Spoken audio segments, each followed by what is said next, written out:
Time mic ఇట్లా first time మైక్తో కూర్చొని మాట్లాడే ఇదే అవకాశం నాకు. కానీ ఇప్పుడు ఒక మాట మాత్రం నిజం అండి.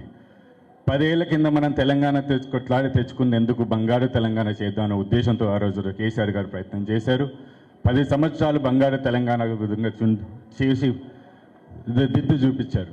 కానీ మన తెలంగాణ ప్రజలందరూ అమాయకులు, ఏ అబద్ధం చెప్పినా నమ్ముతాం. కాబట్టి కాంగ్రెస్ పార్టీని ఈరోజు మనము అధికారంలోకి తీసుకొచ్చి మనం నిలబెట్టాం.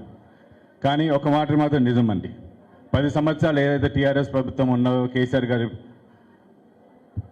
గారు ముఖ్యమంత్రిగా ఉన్నప్పుడు మన తెలంగాణ ఎలా ఉందో ఒకసారి ఆలోచన చేయండి. ఆ రోజు విద్య, వైద్య, నిధులు, నియామకాలు, ఉద్యోగాలు అన్నీ ఒక విధంగా పక్కనైతే రియల్ ఎస్టేట్ కానీ, ఐటీ కానీ అన్ని వర్గాల్లో మనకు అంతా ఒక ప్రోగ్రెసివ్ స్టేట్లు ముందుకు పోయాం. కానీ ఈరోజు పరిస్థితి ఏందండి, రైతులు యూరియా కోసం చెప్పులతో లైన్లు కడుతున్నారు. విద్యార్థులు జాబుల నోటిఫికేషన్ ఏంద్రో మర్రో అంటే వాళ్ళు పోలీసులు దెబ్బలు తింటున్నారు రోడ్ల పైన. ఒక్క మాట మీరైతే గమనించాలండి, మన తెలంగాణ ప్రజలందరికీ రియల్ ఎస్టేట్ అనేది ఏంటంటే ఒక వెన్నెముక్క లాంటిది. ఈరోజు ఆ వెన్నెముక్క ఎరిగిపోయింది మొత్తానికి. సో మీరు మళ్ళీ మార్పు తీసుకురావాలి అంటే ఈరోజు మనం అందరం ఒక దగ్గరికి మళ్ళీ కలిసి ఉండాలి అంటే మళ్ళీ బీఆర్ఎస్ ప్రభుత్వాన్ని తీసుకురావాలి.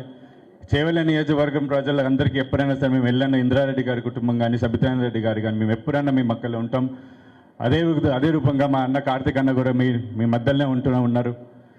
అవినాష్ అఫ్కోర్స్ షాబాద్ నుంచి మేము రేపు పొద్దున ఇన్స్పైరింగ్ అండ్ డైనమిక్ లీడర్ మన పట్నం అవినాష్ రెడ్డి గారి కూడా మనం మెన్షన్ చేయాల్సిందే.